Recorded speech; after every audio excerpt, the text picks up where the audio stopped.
Hello, everybody, and welcome to day 2 of Cosi Talks 101 live event series. So I'm going to give everybody just a couple minutes to jump on board.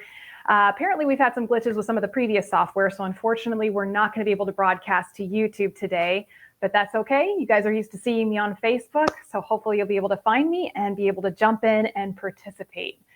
So guys, as you jump on board, let me know who you are, where you're from, and what you're drinking. Today, I've got a lot of action going on in the studio, so I couldn't bring my coffee mug today. So I got to live vicariously through you guys.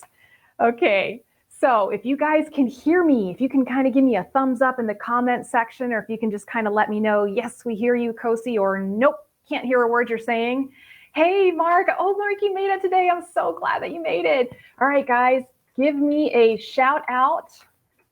Let me know if you can hear me. Susan, you made it. Oh, wasn't she amazing? Her Jessica story was so amazing. And guys, sitting next to me off screen is Karen, and I cannot wait for you all to meet her. You're going to love her as much as I do.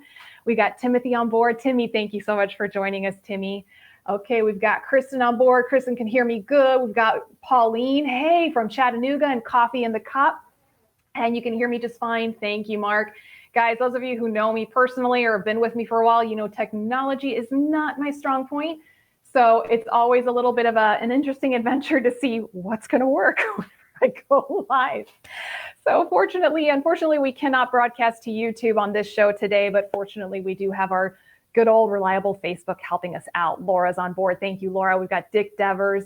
Megan from St. Augustine, Florida. I love St. Augustine. Any of you guys looking for bucket list travel items once COVID nonsense hopefully dies down just a bit? St. Augustine, oldest city in the United States, absolutely beautiful, full of some amazing history you want to visit.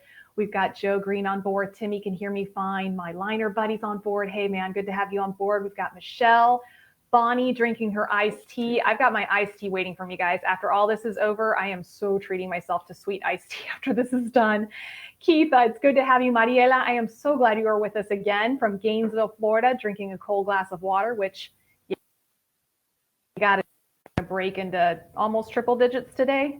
Let's see, Joe's got chai in his cup. We've got Rita on board. Timmy from Minnesota. Jeffrey! You're here, Jeffrey. Oh, I'm so glad that you're here. We're going to give you guys a couple of minutes just to jump on board again.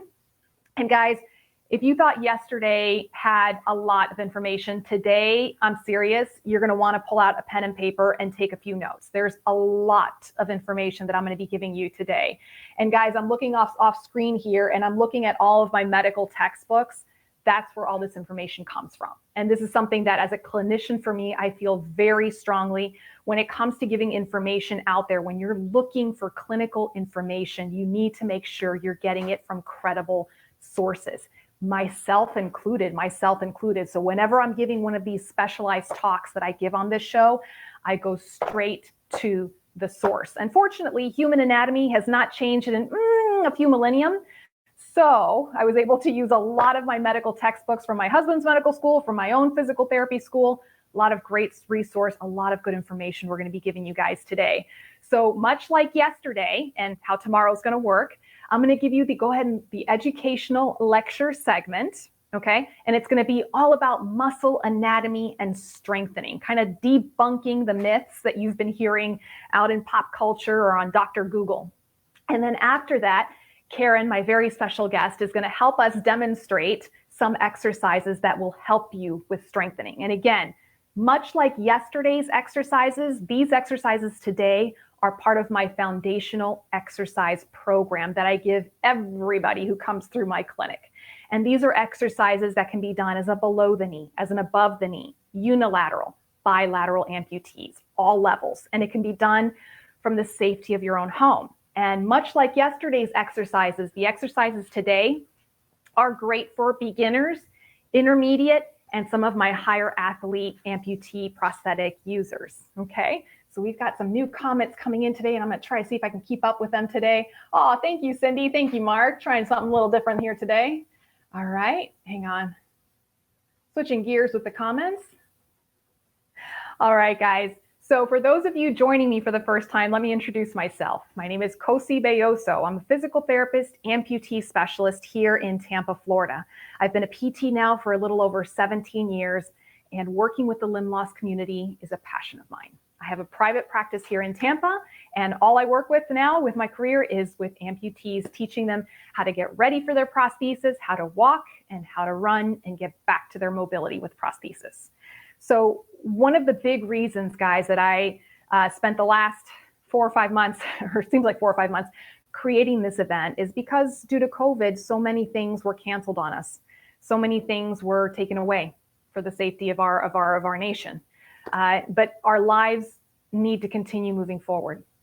Your lives as amputees and recovery from limb loss needs to keep moving forward. And hopefully everything in our nation will start to resolve itself. So that was my motivation for bringing you this intense 3-day event full of information. These are talks that I would have normally given at an in-person conference, and these are exercise demonstrations that I would have been doing there as well. So I'm just so excited to be able to provide this for you. And I couldn't have done it, guys, without the help of my sponsors. I had 3 amazing sponsors that came together for one event: Blatchford, College Park Industries, and Vital Fit. And they were so generous not only to help bring this event about, but to bring so many goodies for giveaways. We had 3 giveaways today. We're going to have 3 giveaways. We had 3 giveaways yesterday. We're going to have 3 giveaways today. We're going to have 5 giveaways tomorrow. The 2 big raffles are the end of tomorrow. So if you haven't filled out your virtual stamp card, get thee to it. It's a lot of goodies in that one bag. So a lot of stuff going on today, guys. And you guys know that I love my interactions. So guys, ask your questions, start posting them in the comment section. Unfortunately, I can't see the likes and the hearts and the emojis as much as I would love to be able to see them, but I'm not able to see them on this software platform. So send me your messages through the comment section, and we are going to get started. All right, guys, ready? This is a lot of information I'm giving you guys today. So the purpose of this talk is to kind of give you an idea, how exactly your human body works. How do these muscles work in your body? We hear about it so much in pop culture, in movies, in all these different types of workout routines and gurus and think tanks out there. So I'm going to give you the basics, the very basics, where it's across the board: medical school, PT school, nursing school, OT school. This is what we learn in school about muscles. Okay, so anatomy. First things first, there are 3 different kinds of muscle in your body. You have smooth muscle, cardiac muscle, and skeletal muscle. Smooth muscle, it's found on the inner linings of your organs: esophagus, stomach, intestines, bladder, even your blood vessels. Okay, so the example I give here is when you eat something and it moves its way down your esophagus, stomach, into your intestines and out the back door. Those are the smooth muscles that are helping move things around. And these are involuntary muscles, meaning you are not in control of it. It does its work on its own. And thank goodness for that, because that would be way too much to have to think about. Okay, so that's smooth muscle. Next, we have cardiac muscle. And much like the name indicates, cardiac muscle is your heart muscle. That's it. That's the only place you will find cardiac muscle, is in your heart. And like smooth muscle, cardiac muscle is also involuntary. I mean, think about it. You don't have to tell your heart to beat a certain times per minute, right? Which is good, because I have a hard time just walking and talking at the same time. So if I also had to tell my heart to beat, I'd be in a lot of trouble. Okay, so that's smooth muscle and cardiac muscle. Let's move to the star of today's show: skeletal muscle. And I love the fact that these are named properly, because it makes it a lot easier for me to remember. Skeletal muscle is exactly that. It is the muscle that is attached to your skeleton. It is the muscle that is in charge of moving your skeletal parts, all your bones. It is the only type of muscle in your body that is voluntary, meaning you have active control of your skeletal muscles.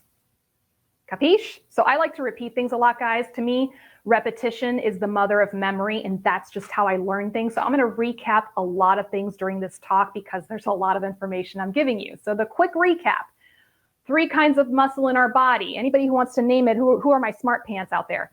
We have smooth muscle, cardiac muscle, skeletal.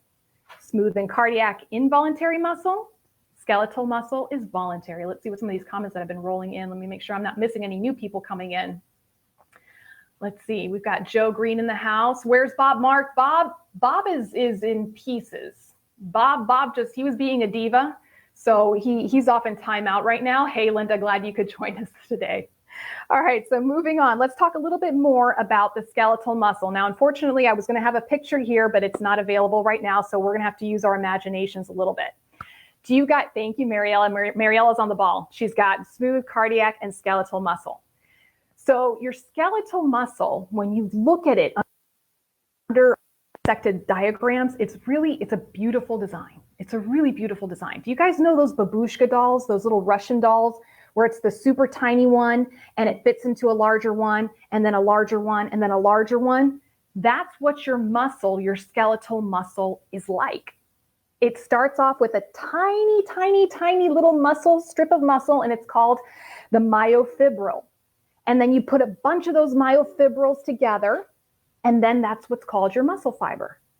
You put a bunch of muscle fibers together, and it's called the muscle fascicle. And that's what you see when you make a muscle, or in my case, I need to work on that just a little bit. When you make a muscle there, that's what you're seeing. You're seeing all those muscle fascicles put together. The muscle fascicles turn into a tendon, and the tendon is what attaches to the bone. And a lot of people get that mixed up. Some people get tendons and ligaments mixed up, and they use the vocabulary in and out.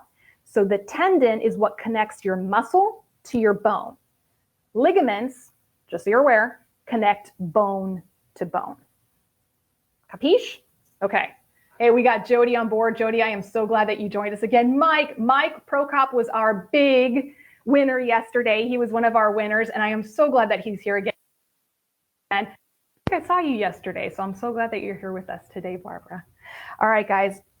So that's a little bit about how the muscle looks like, right? It's just a little muscle fiber, bunch more grouped together, bunch more grouped together until you have the big, not so big gun show, right? Okay, so we're good there. Guys, if you're hearing me okay, can you just sit in the comment section and just say, yep, Cosi, still hearing you fine.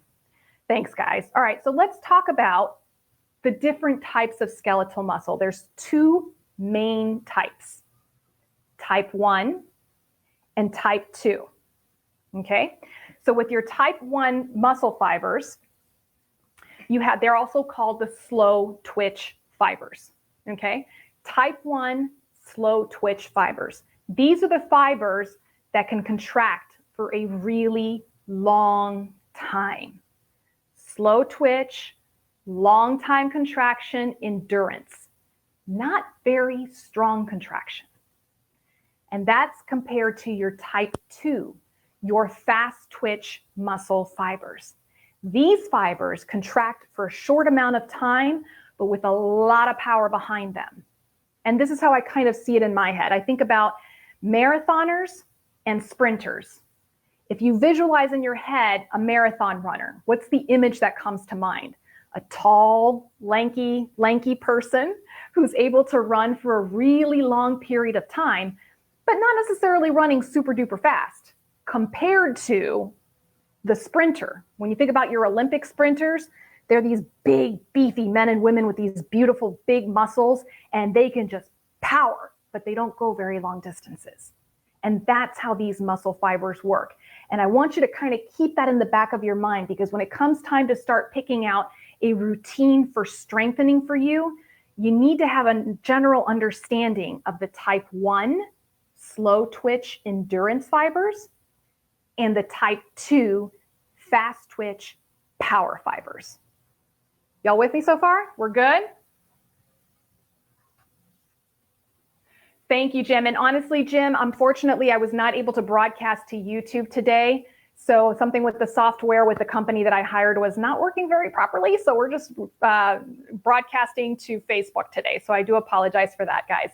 Thank you, Maggie, for letting me know. So guys, you with me so far? In skeletal muscles, we have type 1 endurance, slow twitch, and we have type 2 fast twitch, power muscles.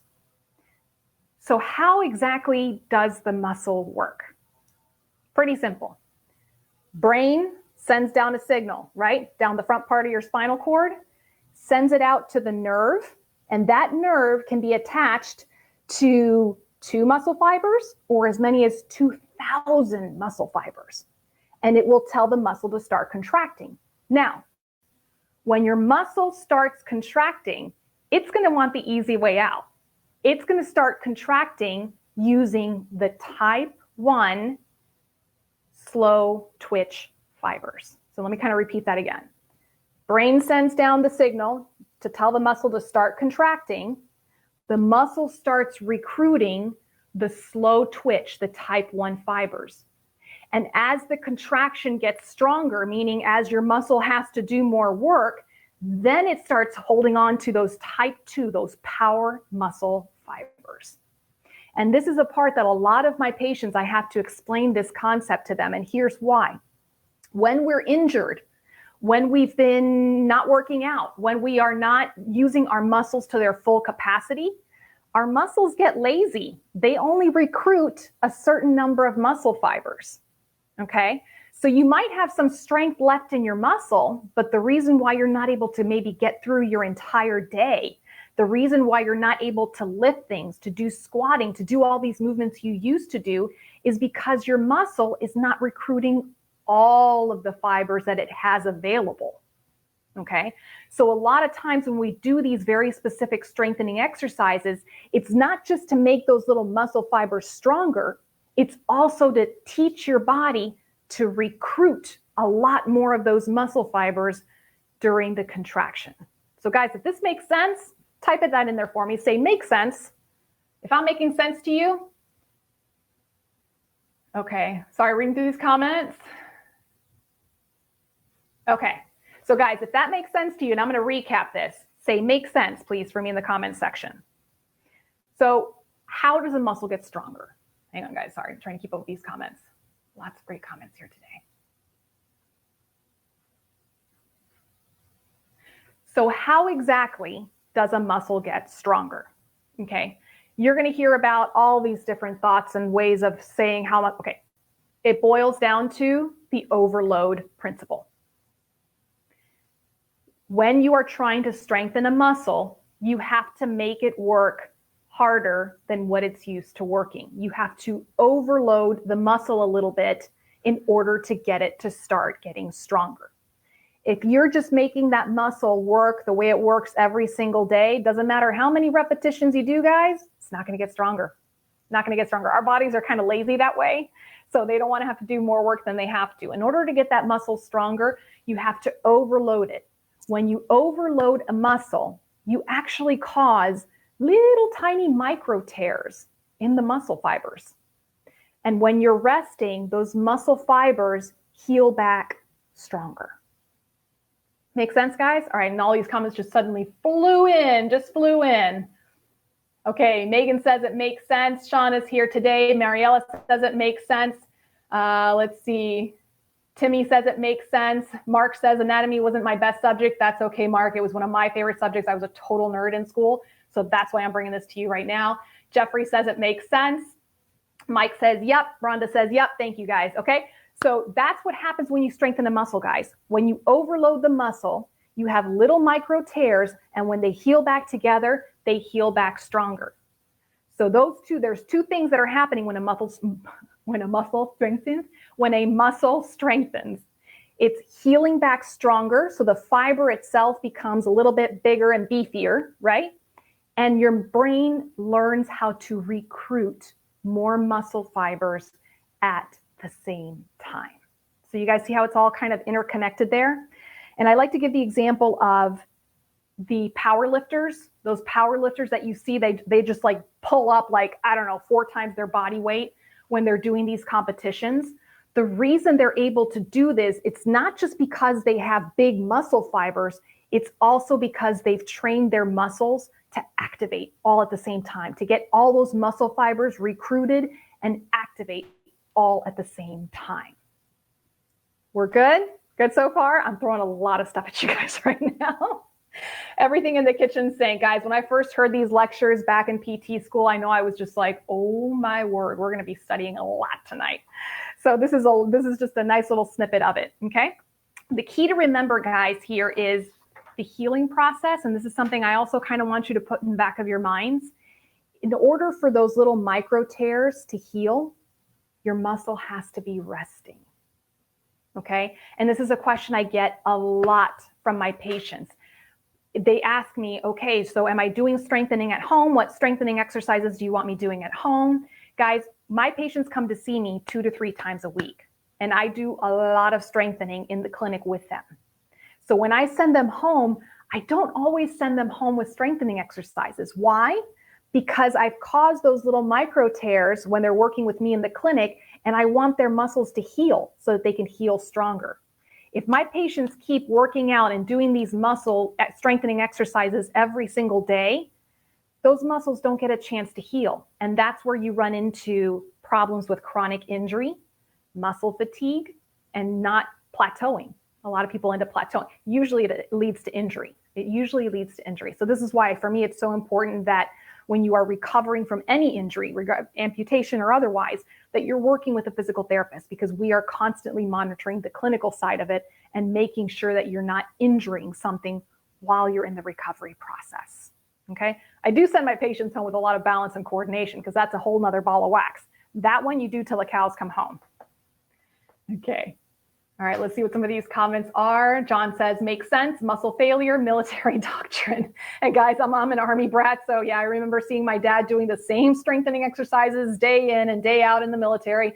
And God bless them, thankfully they've changed a few things nowadays with that. Makes sense, guys, yep. Joe says, I got to failure about once a week, okay. Glenn says, can you address muscle cramping? When I push myself, I get severe cramps in my limb.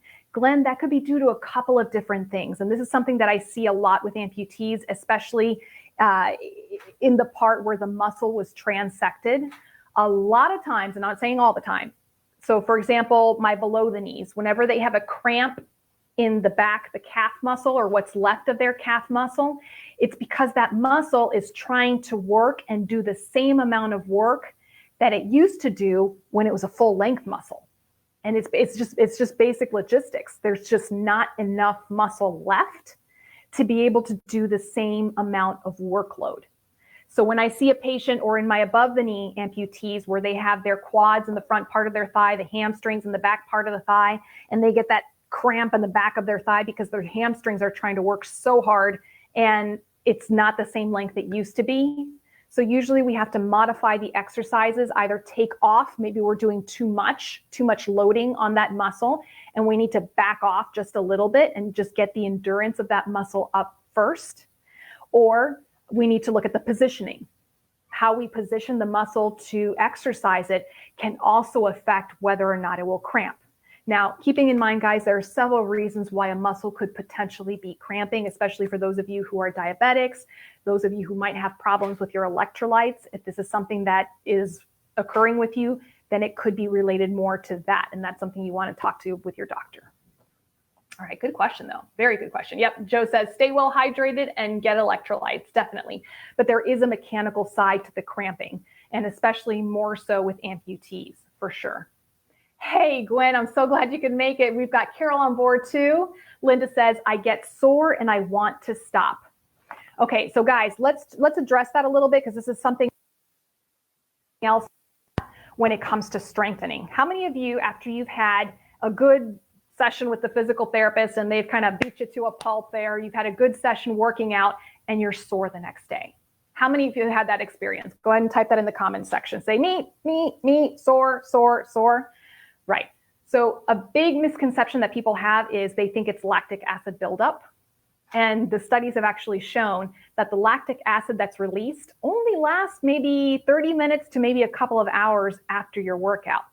The soreness that you're feeling is actually the swelling. It's those micro tears that just happened and all the swelling and inflammation that's going on inside of your muscles as they are trying to heal. That's what you're feeling. That's what you're feeling. Yeah, me. A lot of people are saying, it's me. Okay.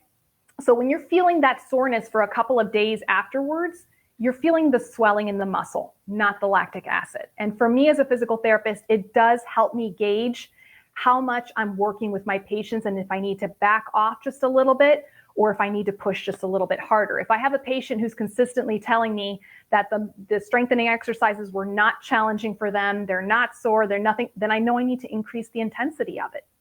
And on the flip side, if I have a patient who comes in and they're like, oh my gosh, Cosi, I was sore for like 4 days after that workout, then I know I need to back it up quite a bit to make sure that we don't go into injury. And again, this is something where I really advocate for my profession because we're really very careful with this to make sure that we don't cause injury. And we're constantly evaluating our patients and their reaction to the workouts. Okay, we want to hit that sweet spot, the Goldilocks sweet spot. Not too little, because if we're not doing enough, we're not strengthening that muscle. Not too much, because then we're going to possibly cause injury. Just right. So if this is all making sense, guys, give me a thumbs up. Say makes sense. Say, yep, Cosi, keep moving on. John, only one sore time, Cosi. Oh, don't worry, John. I got something special cooking up for you. Don't you worry. All right, guys, so let's move on. Let's talk a little bit about how you can increase the strength of your muscle. First of all, why do you want to strengthen your muscles? Besides the fact that you maybe want to look better in your jeans. That's usually my first reason for doing it. But, what are the actual practical clinical reasons for strengthening your muscles? Quick Cosi poll. How many of you can walk from the handicap parking spot in a parking lot to the front of a grocery store, but then you're completely wiped out? How many of you, and I want to see the hands or thumbs up or whatever. How many of you, when you're walking, by the end of the day, you are so completely wiped out that you can't even make it to the end of your day with your leg on? How many of you? Okay. This is due to a lot of different factors, but one big one is the strength and the endurance of your muscles. Strength, endurance, and power of your muscles. Okay. A lot of people think it's all just only cardiovascular, cardiopulmonary endurance. And yes, that is a big part of it. And we've talked a lot about that on this show. But a big part of it is the endurance in your muscles and not having enough strength.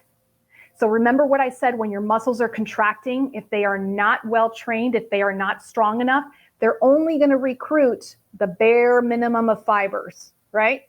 When you strengthen your muscles overall, okay, your muscles start to recruit more fibers. It gives you better endurance through the day. Keep that in your minds, okay? Another thing, it helps with improving your joint function, okay? As we get older, things start to break down, whether you're an amputee or not an amputee. Arthritis starts to set in. Our tendons aren't as juicy as they used to be. Strengthening the muscles helps protect your joints, especially for those of you in the limb loss community. Why? Because you are going to tend to favor your sound leg or your stronger leg, and that's going to put more stress on your joints. So guys, for me, my strengthening programs are not just for the leg with the prosthesis on it, it's for the sound leg as well. And here I'm getting all these comments saying knee, okay? So the strengthening helps with the joint protection. And here's another one, which this is my favorite one. It is known that there is bone loss in amputees, specifically on the side that was amputated. You start to lose bone density. Why? Because your socket is meant to put the pressure on other areas. You're not getting that pressure on your bone when you walk. You're not supposed to be getting pressure on your bone when you walk. But because of that, you start losing bone density. Guess what helps stem the loss of bone density? Muscle strengthening. Tendons on the bones, of the muscle and the tendons on the bones, that stimulates bone production. Now, will it prevent bone density completely? No, not necessarily, but it can certainly help and help keep those bones healthier. Make sense? So there's a lot of great reasons, guys, to really take the time to go see a physical therapist and develop a good strengthening program for yourselves. Okay? Second, you know what? I've got all these comments coming in here. Let me see, make sure I'm not missing all these comments. Megan says, me, I don't understand. My arm's locking up. I'm an AK. Jim says, mine are hip issues on the sound side, which that happens a lot, folks. A lot of my amputees who have been amputees for a couple of years, they start to experience issues on the sound side because they're favoring that sound side, which, by the way, we're going to be addressing some of that tomorrow in tomorrow's talk about gait mechanics and learning about gait, okay? But this is something that can help with all of this, okay? And the nice thing is, guys, I know many of you don't have access to a physical therapist who's an amputee specialist. Unfortunately, we're kind of unicorns in the field. There's not too many of us around. But physical therapists, this is our bread and butter. This is our bread and butter, guys. Teaching people how to walk, teaching people how to get strong and have strong, healthy joints. This is something that I know you can find an orthopedic physical therapist specialist in your area. You turn over a rock and there's a bunch of us that are specialized in this area and can help with helping you develop a strengthening program, especially if you're having issues with your joints. Okay. Hey, Charles, I'm glad you could make it. Better late than never. Loving it. Cliff, man, so glad you're here. Glenn says, will my bone density come back after my osseointegration surgery, scheduled for August 7th for my second surgery for the OPRA system? Congratulations, Glenn. The OPRA system is a wonderful, wonderful option for osseointegration. So the studies are just starting to come out for osseointegration and its effect on bone density, Glenn. And it's a lot of different factors. Some of the initial studies, and actually somebody just posted this a couple of days ago, and guys, I cannot quote directly for you. I cannot quote you directly on this, so please be sure that you look this up on your own. I do believe that some of the preliminary studies are starting to show that osseointegration does help with bone density, depending on the procedure and the specific device that is used, okay? That being said, I'm not gonna comment any more on it until I read more about the research. But it makes sense because with osseointegration, you're putting the pressure directly into the bone canal, so it's stimulating the bone. Now, as for whether or not your bone density will come back, Glenn, a lot of that is just dependent on the person. Number one, it depends on how long have you been having bone density issues. If you're under any medication that can help with bone density, there are medications out there that your doctor has to put you on and monitor you on very carefully. Your mobility in general. I have seen some people that they can regain some of that bone density. It does take time in order for it to show up on it's called a DEXA. In order for it to show up on that bone density test that they do on you, it can take sometimes as much as 12 to 18 months to see those changes, okay? So it does take some time, but it is something that is worth looking into in terms of what can be done. And that's a whole nother show, guys. That's a whole nother show right there. Maggie says, without muscles, our skeleton would be useless. And yeah, any of you guys have seen Bob, he can attest to you to that one.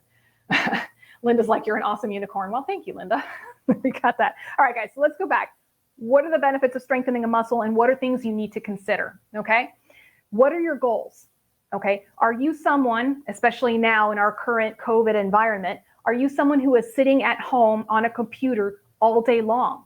In which case you need to have strong postural core muscles, and you need to have a lot of endurance. Or are you a mom of four who's constantly squatting up, back up, squatting down, standing up, picking up kids, walking over grass, going on playgrounds? Or are you a contractor where you're constantly on uneven ground, lifting heavy sacks over your shoulder, in which case you need more power muscles? Okay. So a lot of times when my patients come in, I'll try to see, okay, what is their job? What are their goals? What are the requirements in their lives? How can I gear the strengthening towards this? For someone who's a contractor, I'm going to be focusing on power strengthening, a lot of type 2, trying to recruit those type 2 fast twitch fibers, okay? My secretary who's sitting at a desk typing all day, I'm going to focus more on type 1 slow twitch endurance fibers. Or someone who's fresh out of their surgery, we're going to be working on everything all together. Make sense, guys? Okay. And then the next thing is, how do you do the strengthening? What tools do you use? Oh my gosh, this for me, I think is the most overwhelming part of it. When you look on Google, there's exercise bands, there's pulley machines, there's all the muscles at the gyms, there's the dumbbells that look like they could crack your skull in two if you drop it on your head on accident. I mean, there's so many things out there, okay? This is, again, where the physical therapist is a really, really, really great resource to help you figure out what are the best tools for you to use and how it will fit best into your lifestyle. Do the strengthening. This is a lifelong pursuit, guys. Me personally, I have 4 kids. My life is crazy and I love to run. But when I do my strengthening, I don't have time to go to the gym, even if it were open, which is closed right now. I don't have time to go to the gym. So a lot of my strengthening exercises, I use my own body weight, something that I can do in the parking lot at my kids' school after I drop them off, or I can do it in my garage or even here in my studio, okay? And those are actually the exercises we're gonna be teaching you how to do today, how to do strengthening, a couple of simple strengthening exercises that you can use your body weight and do this, okay? All right, guys. So before we go on a quick break, and we're gonna do our very first giveaway.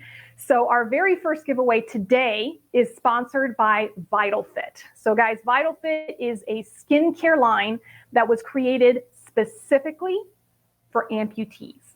It was created for diabetic amputees. It was created for amputees who are using prosthetic devices all day long. They've been on my show. You guys have seen this. They have a daily cleanser. They have a daytime moisturizer. They have a liquid to powder lotion, and they have a nighttime moisturizer, guys. These are amazing products. They are very well-rounded to keep your skin healthy. And if there's anything you've heard me talk about a lot on the show is healthy skin. It all starts with healthy skin. So we're gonna be doing a giveaway here where the winner will receive a full 4-part kit from VitalFit. So you guys ready for this? My girl, Kristen, is going to post the link to the VitalFit website. There she is. She's one step ahead of me. She's awesome. Charles is like, me. Okay. First person to tell me, where are the VitalFit products manufactured? First person to put that in the comment section is going to win this 4-part series. So you guys ready? Go. Okay, this is my favorite part. I love giving away stuff, guys. I'm a mom of 4, so whenever somebody says free giveaway, I'm like, yes, what do I need to do? What do I need to do? I am so there.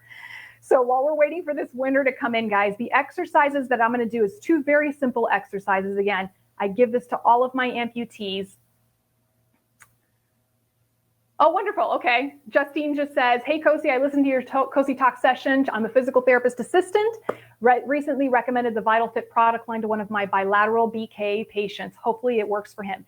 It's really a fantastic line. And Justine, I don't know how long you've been a PT assistant, but I know in the 17 years I've been working as a PT, it was just kind of hit or miss with over-the-counter drugstore solutions for skincare, none of which were designed specifically for diabetics or amputees. So it's really nice to have something that I can recommend. It's hypoallergenic, natural ingredients, none of the chemicals, and it's meant to help with the bacteria, with the odor in the socket. It helps with preventing friction, shear. It's really nice. It's really nice. And the prices are extremely reasonable, extremely reasonable. Mark Silverman, yes, Mark, you finally won. Mark has been trying to win one of my free giveaways for a really long time. Yay. See, Mark, I told you, these products are made in the USA. So Mark, congratulations. We will be sending you, finally, oh, I'm so glad you won, Mark. So Mark, send me your address. And after this is over, we are gonna be sending you your products. So guys, you're gonna be seeing me change my set around right now because like I said, I'm not able to use the software I was using yesterday. So you're gonna see us moving some things around right now. And we're gonna get ready for the exercise segment. So guys, stick around for a minute, chit chat amongst yourselves in the comment section while I'm moving things around, and we'll be right back. There's no way to turn it off without knowing whether to do it right or not. Be clear, I took plans, don't worry.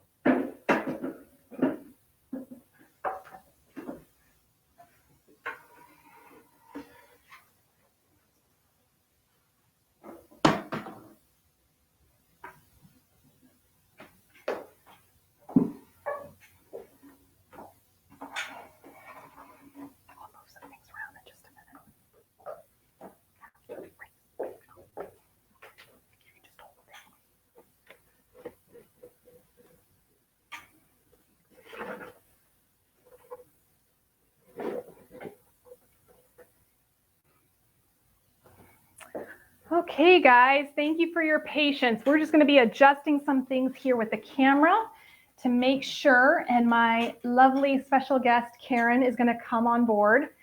And unfortunately, her head might get cut off, but you're going to get to see her lovely face in just a little bit when we do the interview. But right now, I want the focus to be on her legs. Okay, guys. So obviously things are a little bit different from yesterday. If you guys can just kind of give me a heads up and let me know, number one, if you can still hear me and my microphone hasn't gone kablooey on me. And number two, can you guys see everything here with her feet? And I'll explain what this interesting box of kitty litter is in just a moment. I think we're okay. All right, we'll just see what people say. Oh my goodness, I love all the comments you guys are putting where you're from. I love it. We've got Deerfield Beach, Detroit, Michigan, Chattanooga, Tennessee. You guys are awesome. Oh my goodness, you guys are awesome. St. Augustine, we've got Connecticut on board. Oh, wonderful, guys, wonderful. Okay, so guys, if you can see what's going on here, all good. Timmy says it's all good.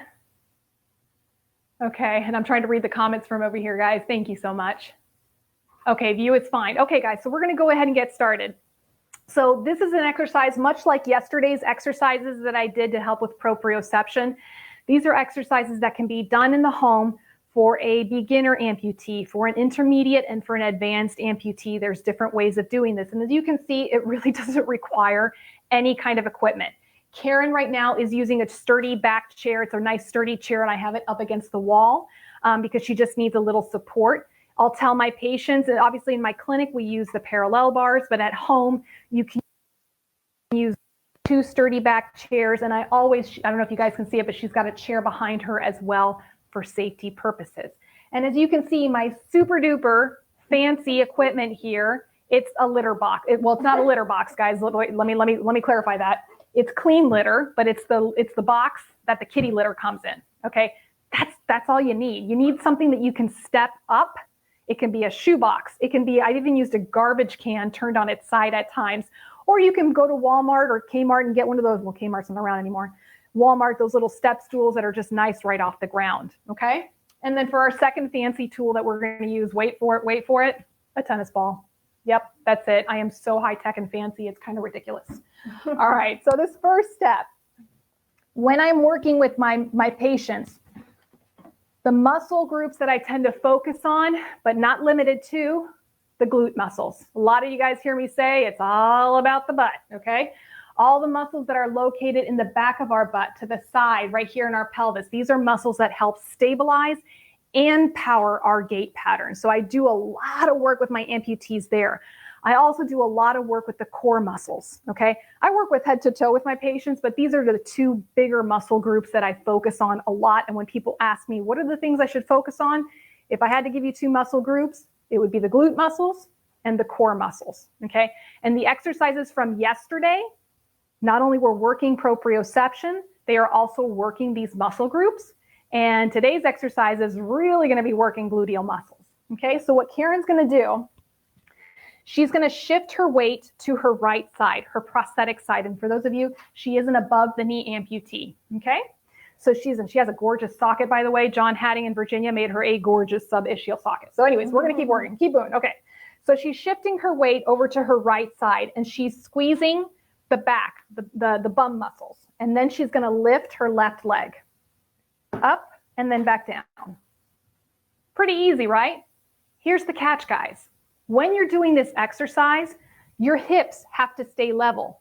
They can't go tipping one way or the other. And in order for your hips to stay level, these gluteal muscles back here have to be contracting. And some of you might be really, really weak in this area. When she's doing this, she's standing right over her prosthesis.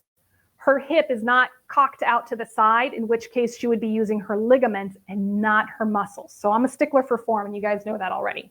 Right. So when she brings, yeah, exactly. No, do that again. Do that again. I don't know if you guys can see where she's kind of standing with her hip popped out. Okay. That means that she's hanging on her ligaments and not using her muscles. Okay. So nice and steady. So she's going to lift up again and back down. Now, Karen did that pretty easily. So to make it a little bit more challenging for her, instead of hearing her put her foot on this box, I want her to do this exercise and lightly tap her toe. tap, and then back down again. So in order to do that, she really has to put the full weight into the prosthetic side. So what's this also working? Those of you who listened to my show yesterday, hopefully you've got some light bulbs going off right now, because not only is she working on strengthening, she's working on her proprioception, because every time she puts her weight into this leg, those proprioceptors in her thigh muscles, those little Pac-Men that we talked about yesterday, they're gobbling up all this information. And her brain is watching this going, oh, okay, we can count on this leg to support our body weight. So Karen's going to do this a few more times, okay? Now, if my patients can do this about 15 times and they're breezing right through it, the way I make it more challenging is I take away some of their support. So if they're holding on with 2 hands on the parallel bars, I'll have them take away 1 hand. And she's starting to tremble a little bit, so I'm not going to take away Karen's hand. This is good work, but this is really good work, okay? And again, she's lightly tapping her foot to this. She's not putting her weight on it because I want all the weight to stay on that prosthetic side, okay? And then it gets to a point eventually, and she was doing this at one point, we may have to work on it just a little bit, where she was able to do this without holding on to anything. And yes, it is possible for my above the knee amputees to do this. It requires a lot of strength and a lot of coordination and endurance, but it is possible. And just from doing this simple exercise, guys, just the simple exercise. Okay, so we're gonna have you do it a couple more times.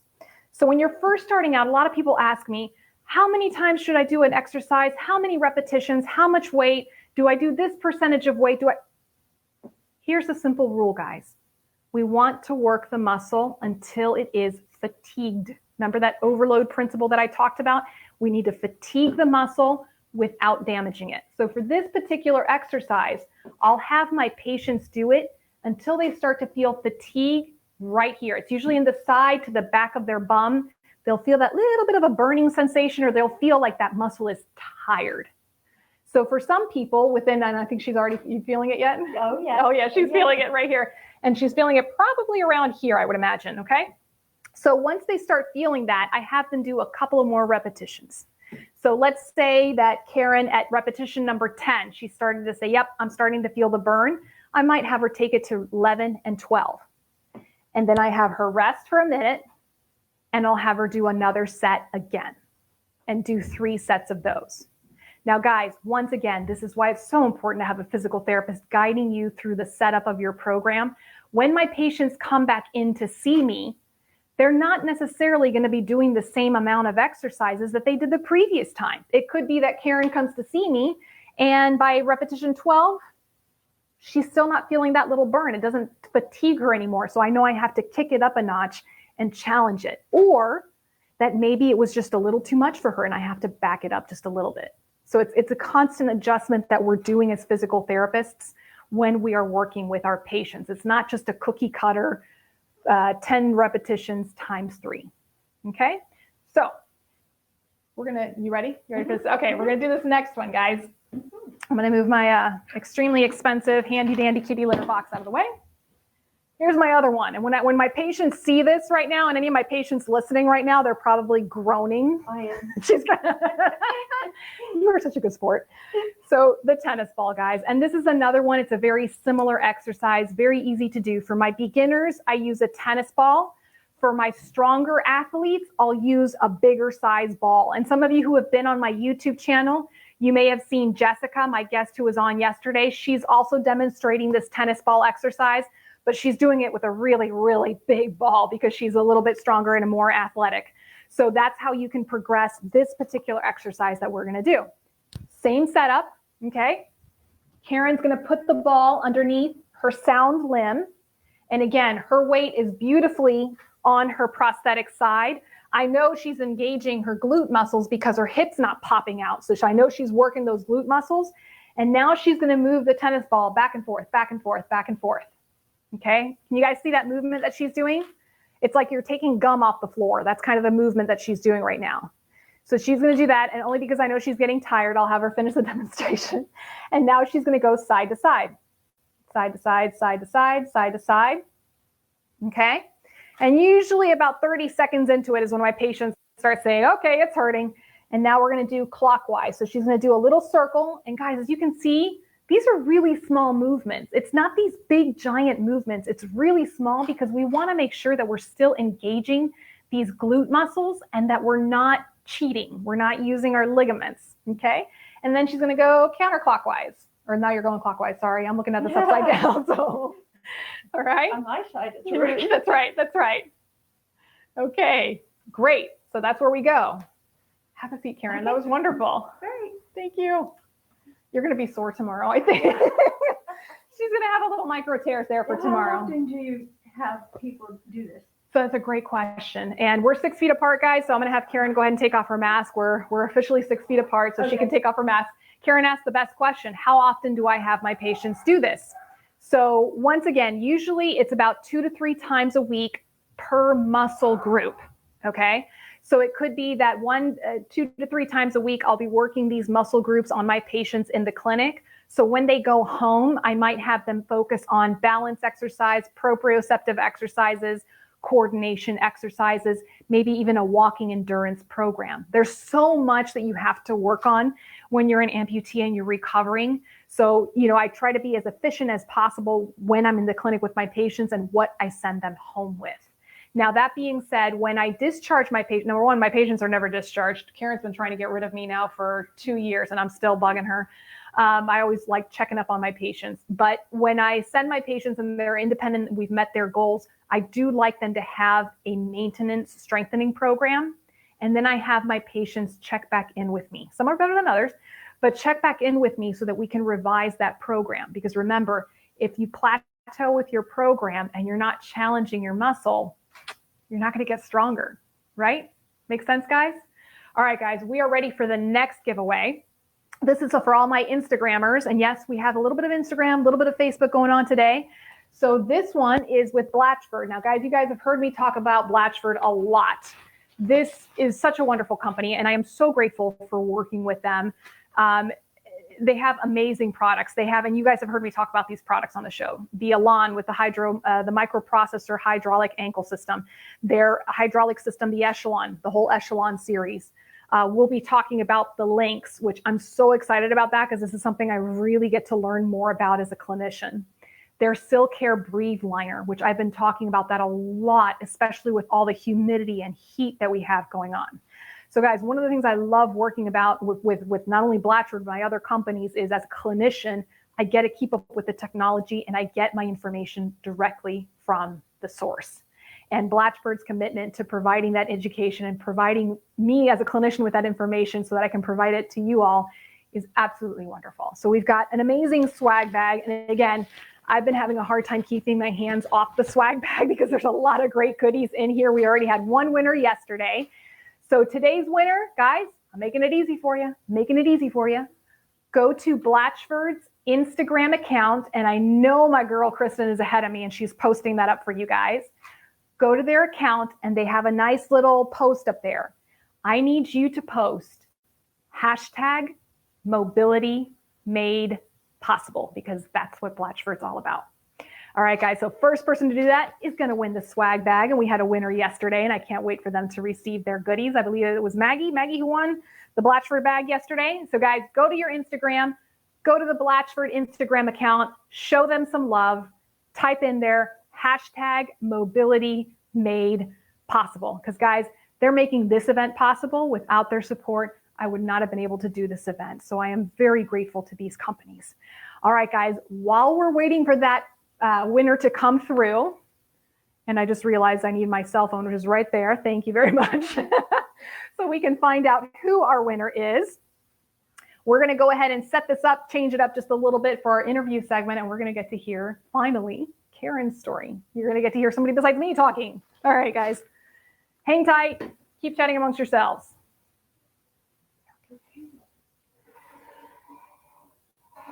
All right. Yep, if you just stand up and I'll move things for you. Okay. It's a good thing I wore pants today because that would have been a bad thing, huh? Right. We've got this chair.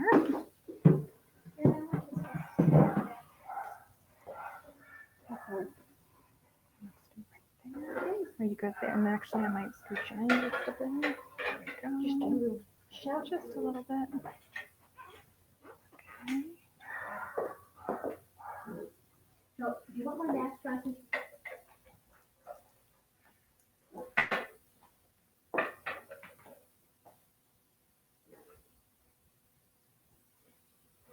Okay, guys, here we go.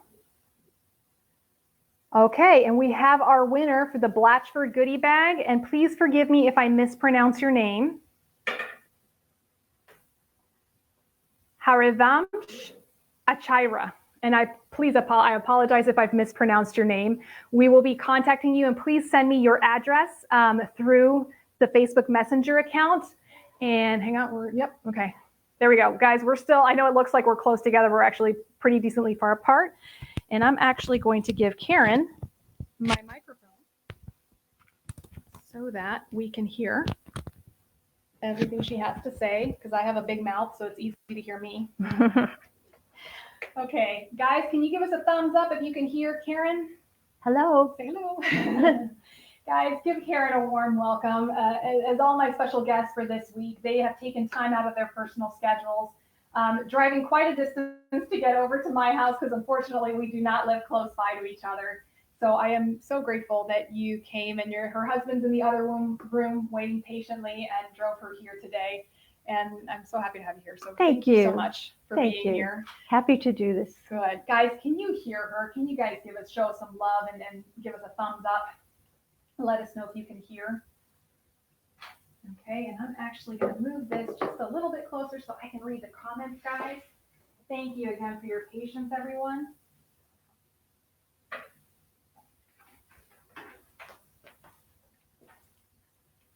All right, guys, that way I can read all the comments that are coming in because you guys keep making these comments and I want to read everything here.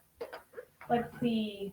John says, I love my Blatchford liner. I know, isn't it amazing? It really just takes the heat out of it. Guys, if you haven't seen that segment I did on the Blatchford Silk Hair Liner, it's still in my Cosi Talks video section on Facebook. It's really an amazing liner. It basically, all the sweat just comes out of the liner and away from your skin.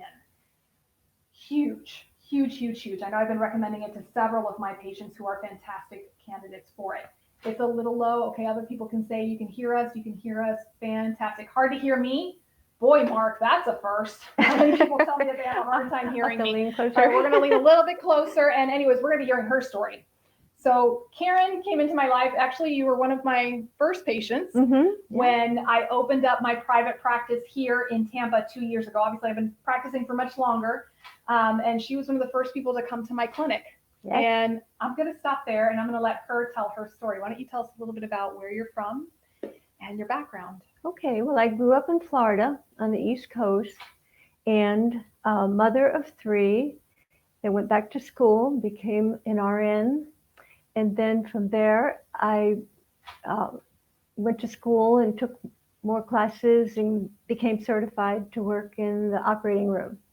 And I worked with, usually did general and vascular surgery. So that involved, you assisted with amputations. Yeah. Oh, yes. During your time as a nurse. Did. The problem was I didn't get to see those patients except for pre-op, post-op, removing drains, things like that. And then only one gentleman that came back for other issues that I would see, and he was so proud he started bowling on the bowling league again. He was a below knee amputee. So this is something that as a clinician, sometimes we think, I know for me as a clinician, sometimes I think we're invincible to some of the things that our patients go through. And where it's like, nope, we don't get a free pass. There's no free pass. This is true. This is true. We are. You know this. We're not invincible. We're not invincible. Right. So tell us a little bit about what led to your amputation. Well, I have started having issues with my foot and non-healing ulcers and no arterial disease issues in my family, no history of that. So it became worse, and then I ended up with the transmetatarsal amputation. And then within 3 weeks, the pain was too much. They did a below knee. And unfortunately, I was hoping to stop there because I know there's a big difference, and ended up with an above knee amputation in in July, and that was 2015. 2015. So how many of you had a similar experience where it started off with a minimal amputation and you had to undergo several revisions? How many of you has this happened to? I want to see just kind of a quick poll there. Put it in the comment section. So this was, you said 2015, correct? So what was the recovery process like for you? Was it smooth sailing or did you have some bumps along the way? Oh no, there were many bumps. Lots of bumps. Lots of bumps. And even as a nurse and working in the operating room, I did not know where to turn. I really didn't. So I really understand people when they're grasping for giving up or where do I go? Who cares about what happens to me, you know? So I ended up with a lot of nerve issues and had to go back a year later and have a revision. Were they neuromas? No, the sciatic nerve was left too long. And I understood when he told me because of doing those surgeries. Right. Yeah. So it took a year, and it took a lot out of me because I didn't have, I had the drive. I never got depressed about the amputation. It was when I couldn't function and do what I wanted to do to get a leg on and start moving again. And this is something, folks, that we have talked about a lot. And even yesterday with Jessica's story, we heard about how she also struggled in her post-amputation recovery process, that it wasn't smooth sailing. And the frustration was, yes, in losing the limb, but more so in getting back to those activities. Right. And not being able to make it work. Mm-hmm. And in your case, with the extra, with the nerve, that's a huge issue. Yeah.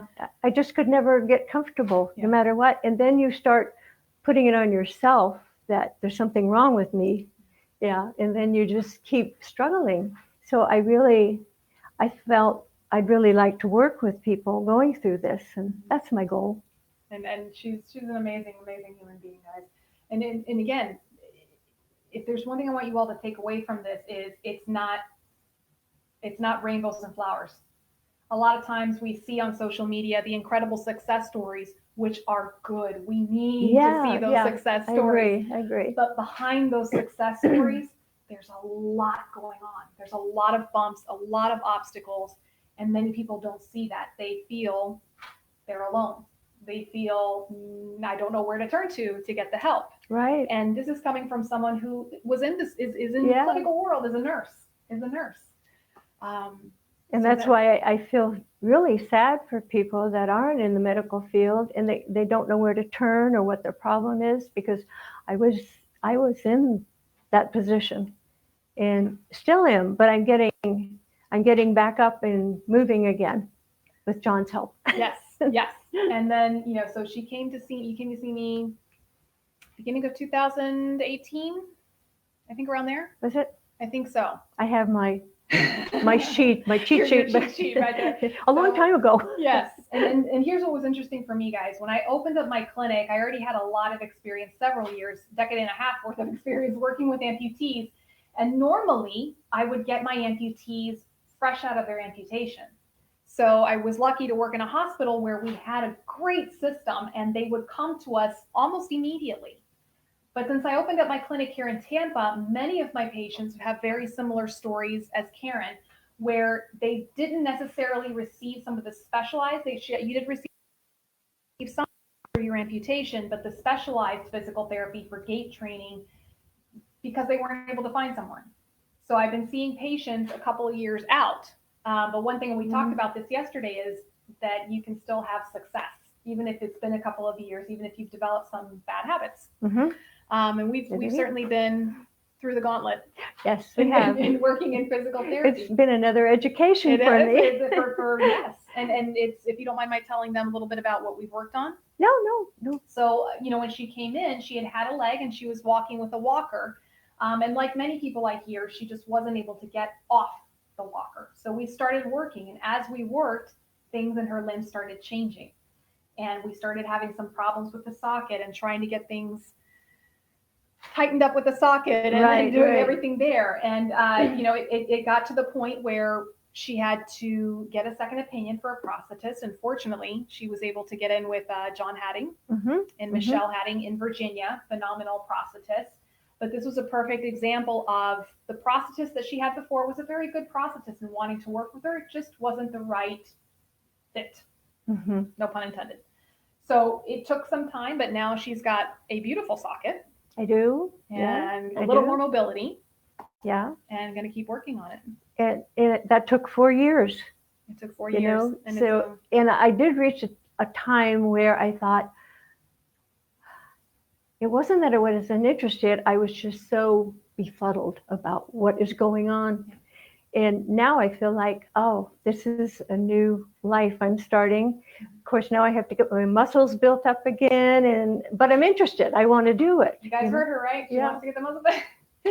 And then on a side note, guys, this isn't a case where I am so happy that she's with John, because John and I have chit-chatted and, chit-chatted about her progress and what she needs to work on from both sides.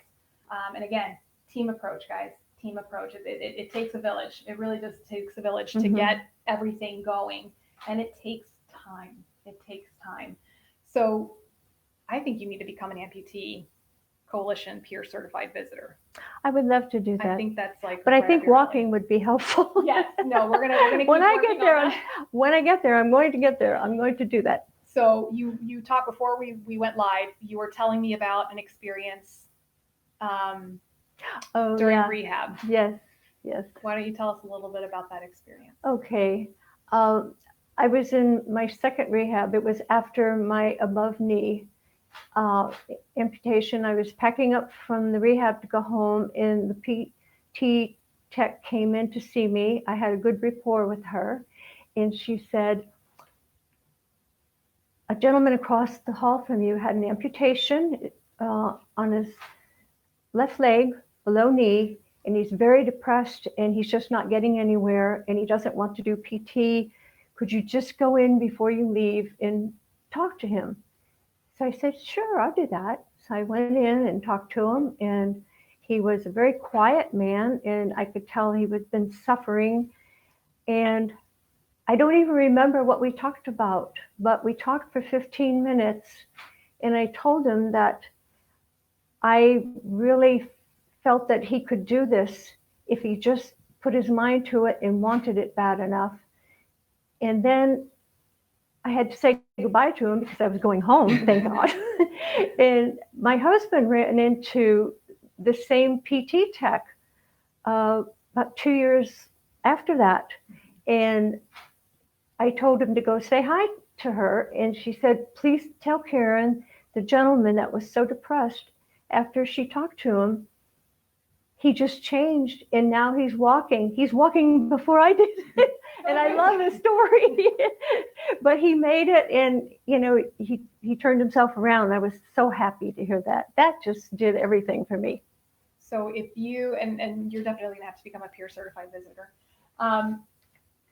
What advice would you, and I asked Jessica this yesterday, what advice would you give yourself in 2015? If you knew then what you know now, what advice would you give yourself? Ooh, I don't know. That's a big one. What? What advice would you give yourself? Well, I always say, stay positive and never give up. That's it. Mm-hmm. That's it, guys. And I know it's so much more is behind that, but it starts there. And you heard Jessica say something very similar. And these are people who, as you can hear, have been through the thick and the thin, and they're both still working on it. They haven't reached their end goals, and I know that they're going to get to their end goals. I know that. I have faith in that. And they have hope and they have determination. And I can say this, that they both had their down days too. And that's okay too. And that's something that we talk about sometimes on the show, and I probably should talk about it a little bit more. But it's okay to have those days when we're down about our recovery process and let ourselves feel those days so that the next day we can get up, pick ourselves back up, and keep moving again. All right, guys, I think we're ready for our third and final giveaway for today. Kristen, girl, you ready? Ready to post that up there for me? Kristen is going to post the link to the College Park website. College Park is going to be giving away one of their extremely coveted rebuilt shirts and a $25 Amazon gift card. I want one of those. You're getting one. You're getting one. Sorry, I didn't know you yet. You're getting a shirt. So guys, we've got these amazing shirts that are not for sale, unfortunately. They're not for sale. I have so many people emailing me about this. So this is your chance to get one. So get thee to the College Park's website, and you need to tell me, how long can you try out a College Park foot with their trial program? So College Park has a program where you can try out their feet. You can take them out for a test drive. And you guys have heard me advocate for this so much.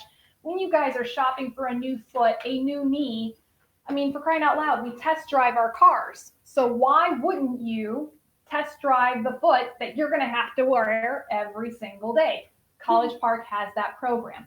And the first person who can tell me how long you can trial the foot for, how many days are you allowed to trial that foot, and puts that into the comments section is going to win the coveted rebuilt shirt. You're going to be one of the cool kids, right? And a $25 Amazon gift card. Hey, we got it. Okay, so it was Roisin Ferguson. Yes, 30 days. Boy, that was fast. That's quick draw McGraw right there. All right, Roisin Ferguson is our winner for today. Grant says 1 month, Keitha, 30 days. You guys are just like a split second behind. So Roisin is our winner for today. Roisin, make sure that you email me your address so that we can get your gifts off to you. But yes, guys, you can trial their foot for 30 days. That's a really long time. And guys, even with my patients, when they're getting new sockets done, and I have them tell their prosthetist, please keep it in the test socket so that you guys can try it in all the activities of your life to make sure it's a right fit. Takes a little bit more time, a little bit more legwork. Sorry for the bad pun, but it's worth the effort, guys. It's worth to try the different feet to find the one that's really going to work for you. There we go. We got all the people typing in there. 30 days, 30 days, 30 days. All right, guys. So we're going to wrap it up for today. Okay. Guys, it's been an amazing show. Technical glitches and everything. You guys have been absolutely wonderful interacting with us and doing everything here. Karen, thank you. Oh, you're so welcome. Thank you. Thank you. Goodbye. Bye, guys. And thank you once again to my amazing sponsors, Blatchford, College Park, and Vital Fit. Guys, tomorrow is the last day. Go fill out your virtual stamp cards, because if you think these giveaways are good, the raffle bag is huge. I'm going to spend a fortune mailing it out to you, and it'll be worth every single penny because there's so many goodies in there. Tomorrow, guys, we are going to be talking about the gait cycle, demystifying this gait cycle so that you can be on the same page as your prosthetist and your physical therapist when they are talking about your gait cycle and how you can make it even better. So I'll have to watch. yes, you better be watching. So tomorrow, guys, at 1 p.m. Eastern Standard Time on the Cosi Talks Facebook page, tag a friend, bring a family member. We'll see you then. Bye, guys.